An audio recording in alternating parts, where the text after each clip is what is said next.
Welcome to the Customers AI podcast. I have an old friend, not an old friend, but an old friend, Kirby Crook with me. Kirby is you give the title because I've already forgotten. Associate Director of Conversion Rate Optimization at Cotopaxi. Yeah, and Kirby's been doing CRO stuff for a really long time, worked with like this crazy enviable list of brands, and I think you have the most at-bats of a CRO person like ever. You did so much. We worked together at Elevar. I mean, you just went through them. So you have this insane sixth sense for what works and what doesn't. So guess what we're going to talk about today? Maybe CRO. Maybe. Yeah, maybe. Kirby, you can fill in the details if there's anything I missed about you, and then we'll just jump into it. No, that's great. Yeah, always fun reconnecting with you, John. Yeah, been at Cotopaxi for about 3 years, run our experimentation and personalization program. As you said, was previously with Elevar, so got a lot of experience kind of across different industries and verticals. I worked with a lot of really cool brands. But yeah, happy to be on the podcast and excited to chat a little bit of conversion rate optimization with you. Awesome. Okay, so the topic that we're going to try and tackle is this idea of being considerate about where you place somebody in the funnel. So I'll kind of tee it up and then you actually make some sense out of it. Basically, the idea, it's not a totally unique idea, but the idea is that when you land somebody on potentially a page on your website, especially if it's paid traffic, you should consider where that page fits into your funnel. And if you're landing somebody from a Facebook ad on a PDP or something like that, it may not make sense. Like a funnel's designed as a funnel. And if you just pop people into different sections of the funnel, it can be problematic. So what do we do about that? Yeah, no, that's exactly kind of the challenge. And I think, especially in the context of paid media or paid search, whatever it might be, if you're spending money to acquire these users, I think it's really important to be thoughtful about what their experience is from off the site to on the site. As you said, when you think of kind of a typical e-com conversion funnel, oftentimes you think about the homepage, PLP, product page, cart, checkout. I've seen a lot of brands across many different verticals that send a majority of their traffic to a PDP, whether that again be paid or organic, whatever it might be. That's so And I think it is really important. Yeah. And I think it's just important to think through, especially for paid media, if you're spending money on prospecting campaigns, you might be sending somebody to the site who's never heard of the brand. They don't know what you offer. They don't know what maybe your best sellers are or what even different products you might have.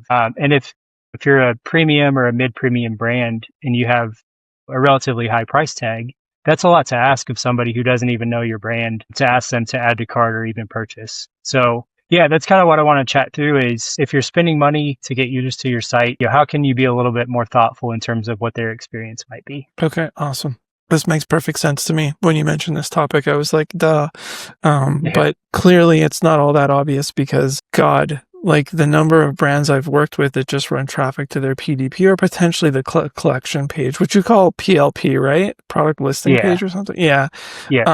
Is like, that's where a huge amount of traffic goes. And even the other thing is, I feel like even when you're running it to your homepage, a lot of times the homepage is not really designed. And it's really like a header plus collection list. Like it's like almost like a collection page. Anyways, so let's keep on drilling down. So what do we do about this? Yeah, so I think I'll share a couple examples. I think the first thing that you want to think about is if the source of traffic that's coming to your site for a given campaign or whatever the source might be, you want to kind of think through what is their experience before they get to the site. So the first example I'll share is a user who's coming from paid shopping. So maybe they're searching whatever the term might be, jackets or backpacks for us, and they're clicking on a product ad. What is their experience and what is kind of their frame of mind? And how can we create an experience that acknowledges where they might be in their consideration journey? If you think about somebody, kind of the typical marketing funnel, if you will, awareness, consideration, and conversion. For that particular traffic source, where might they be in their journey? Yeah, in this example, these are users who are clicking through on a paid shopping ad. So I don't think it necessarily makes sense to not send those users to the actual product page. I think that they are expecting, whatever product they click on, I think they're expecting to see that product. But I think it's important. Just to back up, Kirby, so that they, like on Meta or whatever, they've just seen an ad for this particular, like a slider with this particular jacket. Yeah, exactly. It could be a DPA ad, or it could be like Google Shopping or Bing Shopping, whatever it might be, where it's like a product feed ad. Exactly. Okay. So if you kind of, again, I think it's important to kind of try to understand, what the mindset might be of these users. Again, in this case, maybe they searched a particular term, they click through on an individual product. But I think it's safe to assume that these users are probably still kind of in that shopping or consideration phase. If you think about their experience on, let's just say Google, for example, they're going to see a lot of different products, in a feed. So the goal here is to acknowledge that, these users are still maybe in that mindset, and how can we keep them on the site, obviously, but just show them more, relevant products versus having them, click through, see that the product isn't relevant for them, and then bounce immediately. So in this experience, you can see, they are on a standard PDP, but there's this on the left-hand side, similar products that they can really easily shop. It's above the fold, prominent placement.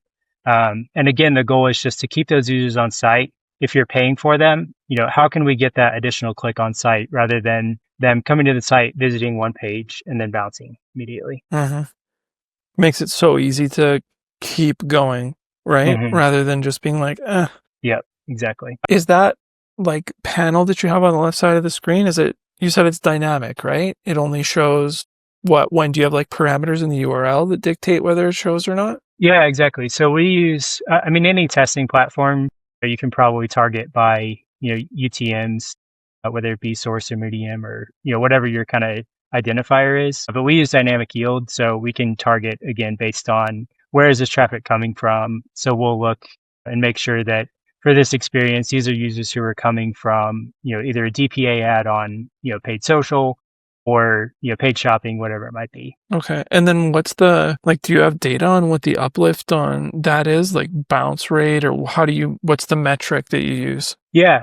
So bounce is really important. Again, when you're thinking about especially prospecting campaigns, or more top of funnel, traffic coming to the site, I think it's tough to really dig into bottom funnel conversion metrics such as, conversion rate and revenue per visitor. We obviously do keep a lens to that. And, the end goal is, we can extend the attribution window beyond just one session, and we can say, over the course of, 21 days, does this experience drive more conversion? I think that's a better way to look at it in terms of a bottom funnel conversion rate. But we look at click-through rate for that product feed. So our users actually engaging with these products, as well as bounce rate, that's really important as well. Okay. And I assume they are engaging with it. Yeah. It really depends on, again, some of the traffic sources are a little bit different than others, but just with the prominent placement, we'll see upwards of 10% of visitors engage, which again, when you're thinking about users who maybe otherwise would be bouncing, that can be a pretty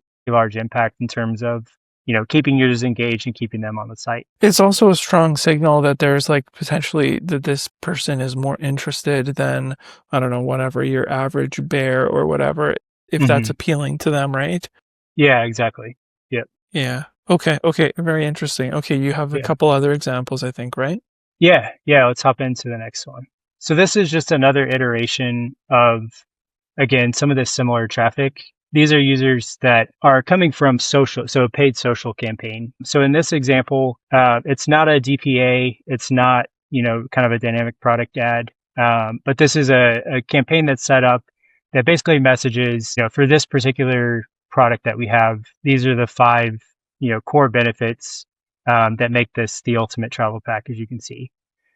So think of this as like a carousel ad where you have kind of the splash screen and then you have the 5 reasons, as the carousel ad. Cool. Okay. In the first version, we tested this against just sending it directly to the product page. So they would kind of get all of the information within the ad carousel, and then they would just be dropped on, to the standard PDP.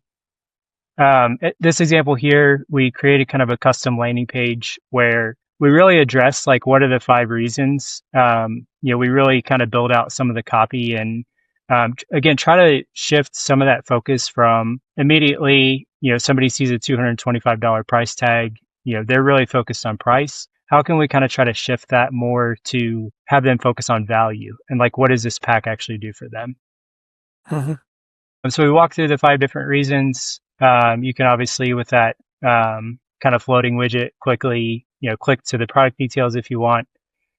We have some reviews, again, just to boost some social proof. And then we get into kind of what would be the standard PDP, where you can shop, add to cart, everything like that.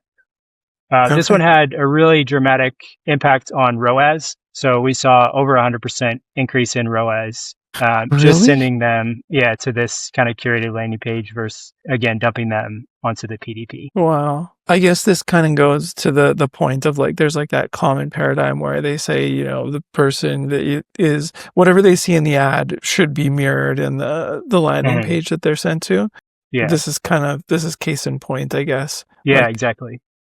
yeah. And I think I think the goal, again, one of the, potential hesitations that, on our side we had was, well, we're introducing a lot of content above the fold.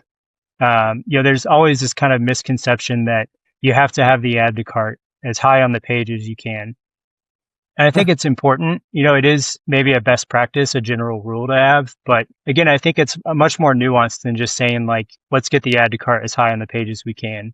And this is a good example of, let's actually address like what these customers or what these visitors might need, where they're at in their stage and like where they actually came from. And make sure that the landing page again reflects that experience. Seems like one of those things that's so obvious, but nobody's like when you lay it out like this, it's like, this makes sense, but this is not actually what's happening. I guess you guys have enough resources to build out a page like this and think about it, and maybe smaller brands can't, but like, this is not something that pretty much anybody could build this in, something like Replo, or like, this is not too technical to actually do. You probably don't even have to write a line of code. No, I mean, in this example, we did write code, but it's all, basically static HTML and CSS. As you said, all these landing page builders, like, or a WYSIWYG editor, like you could do this pretty much without a single line of code if you wanted to. And I think the other misconception sometimes is, for brands that have 1,000 SKUs, this is pretty daunting to think about creating this experience 1,000 times. But for us, we know that, whatever a really meaningful percentage of our, product revenue comes from, maybe like 3 or 4 different SKUs.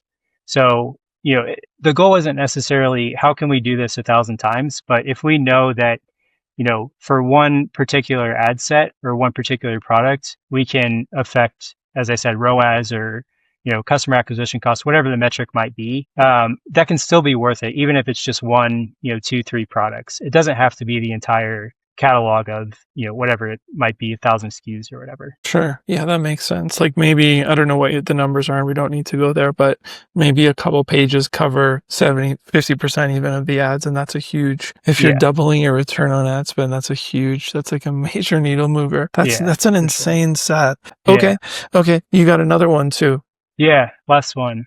And you kind of spoke to it already. The goal with this one, again, is paid media, but really reflecting that experience from ad to landing page. So in this example here, so you spoke to, the importance of reflecting, whatever the user's experience is in the ad, reflecting that same experience on the landing page. So in this example, you can see kind of this hero video. This was the same video that they saw in the ad that they clicked through on. So the goal is like really to reinforce that experience, and whatever caught their eye in the ad, let's make sure that we reflect that and kind of reinforce that on the landing page. So as you scroll, you can kind of, again, that floating widget, you can quickly click down to the product details. This section here, you can click through and see the different features of the pack. You can see, front and back of the pack. Cool. Again, with the goal of really trying to shift someone from just focusing, the first thing that they see if they land on just a standard product page is the price point. So again, like, really trying to shift that that focus from, sticker shock of the price to what's actually the value and the benefits of the pack.